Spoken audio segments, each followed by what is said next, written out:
So, One Piece chapter 1097 is finally here, and this is epic because we are continuing the tragic backstory of Bartholomew Kuma.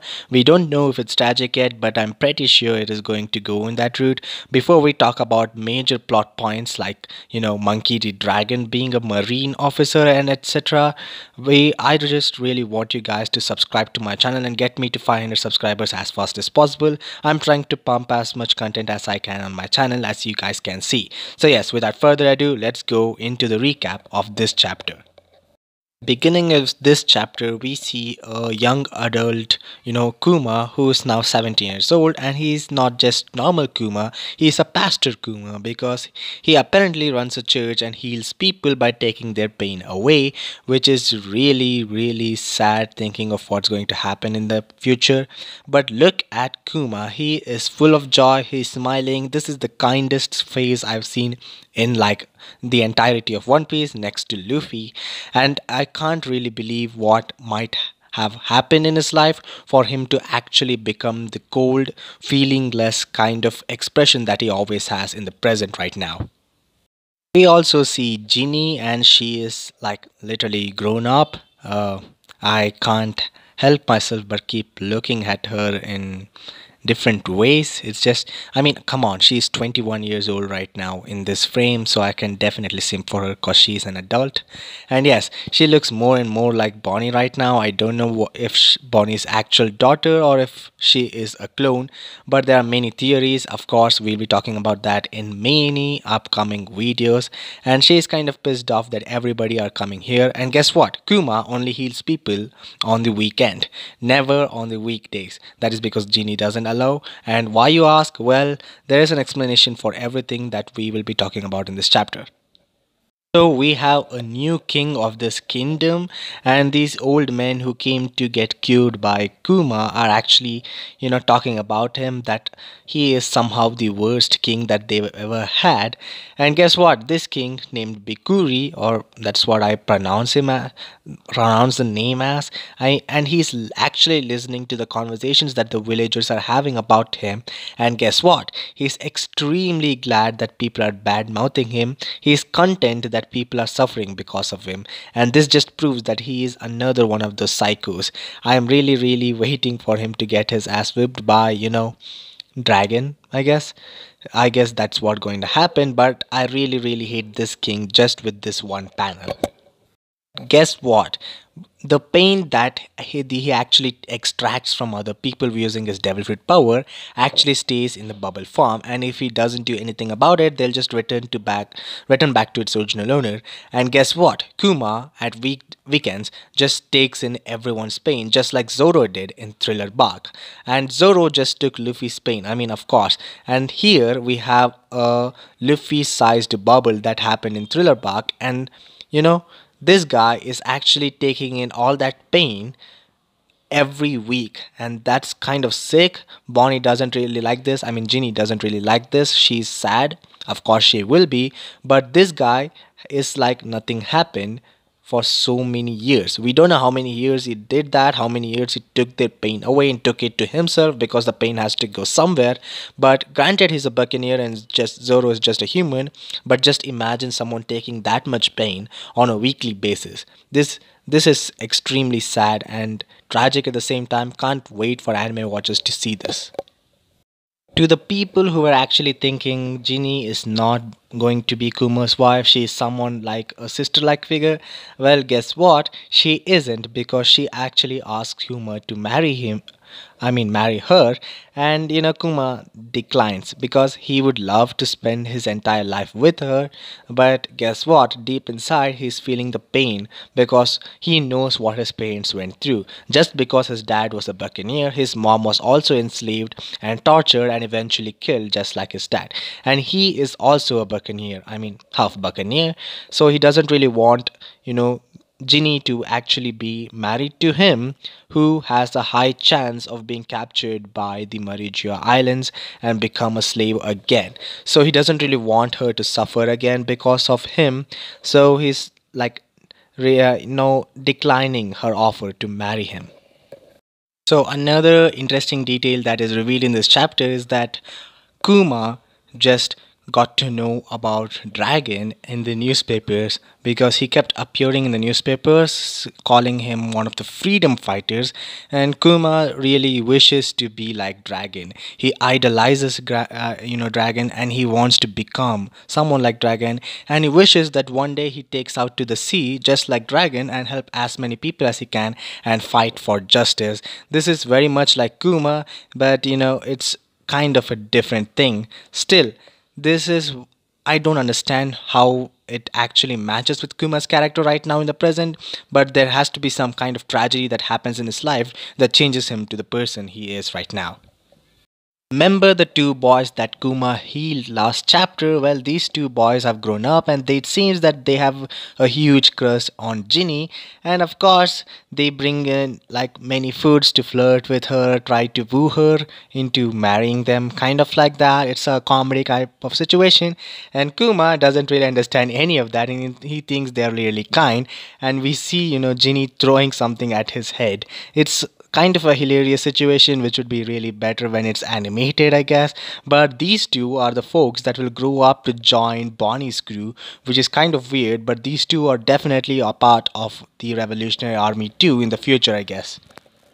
This Pastor Kuma is a tyrant in the present. How did that happen? Well, I guess it is basically triggering. And guess what? The king has the soldiers asking money to the people and torturing these people, the elderly. And Kuma just doesn't buy that. He's like, why would you actually do that? And Kuma gets so pissed off at all this that his first instance of violence is this. He uses Ursa shock on the soldiers to protect those people. This is the first time he's used his palms to actually injure someone instead of protecting, which just shows that he has to keep using this again and again in the future, and he has to rapidly progress to violence soon and become the tyrant king of the Sorbat kingdom. This is where actually we are given a proper explanation of the heavenly tribute that they have to play the celestial dragons. This king is such a the word that I don't want to really use, he's such a bad guy that he actually divided his kingdom into northern and southern sides. And the southern sides is the low lives, the people who can't actually pay the taxes, and they can be anything. So he can pay half the tax to the celestial dragons and be happy, and the other half suffers so much that there is nothing to do. And guess what? Kuma and the other oldies and those who can't really pay for themselves live in the southern part of the kingdom, and they're tortured and oppressed, and this is really messed up. Kuma is put into prison for his acts of using Ursa shock on the king's men. And also, guess what? Ginny and the other two guys also follow to the prison because they tried to break him out. And guess what? Just when things are really bad, someone actually comes to save them from everything. And guess what? It is our Ivankov. This oddly reminds me of the thing that was happening in Impel Down. Same scenario, prison, helping the hero. This is exactly kind of mirroring it. Ivankov always comes in clutch whenever we need it, and that's what I love about Ivankov. Again, another MVP in the One Piece verse. And the Revolutionary Army, or aka the Freedom Fighters as it was known before, actually overthrew the government or actually overthrow the king and take control and actually give freedom to the entire kingdom, like breaking down the border that divided it from north to south, etc. And Kuma also joins this amazing thing. They become the amazing trio. Before, Dragon and Ivanka were known as the amazing duo, and now Kuma actually joined this group, and he is also one of the best members. And Ginny actually wants to join, but she actually isn't old enough to join somehow, and she is about to join too in the future. So one interesting little panel actually showed Dragon's backstory, and this is the most hyped up thing from this chapter, and that is Dragon says that he used to be a Navy officer and that's why he knows about the weapons, etc. And this actually opens up a lot because as far as we know, Garp always tried to get both Ace and Luffy to enlist into the Marines, but that actually means that Dragon, of course, being his own son, actually joined the Marines too. So yes, he was a Marine officer before and he didn't really like what he saw. Possibly he saw the Celestial Dragons, he saw the Ohara incident, he saw many stuff that he didn't really like and he quit. he actually quit the Marines to become a revolutionary, trying to fight for freedom and liberate the world from this clutches of the world government and the celestial dragons. That's amazing backstory stuff. The messed up detail is that Kuma always returns back to the Soviet kingdom every once in a while, possibly once a year, and to heal people the same way as he used to do before. And this is messed up because we know that he's going through the same pain that he used to do before too. Just like Zoro's nothing happened, this guy literally did nothing happen so many times that really nothing happened in his entire life. So that's kind of messed up information to know, but still, he's doing it because he's really kind, and that's what I like about Kuma. Kuma is easily becoming my favorite warlord from the original 7. 14 years ago, we find Ginny, who is now the leader of the Eastern Forces of the Revolutionary Army, and she's seriously happy because now she gets to work under Kuma, finally after these many years. Does that mean that they haven't married yet?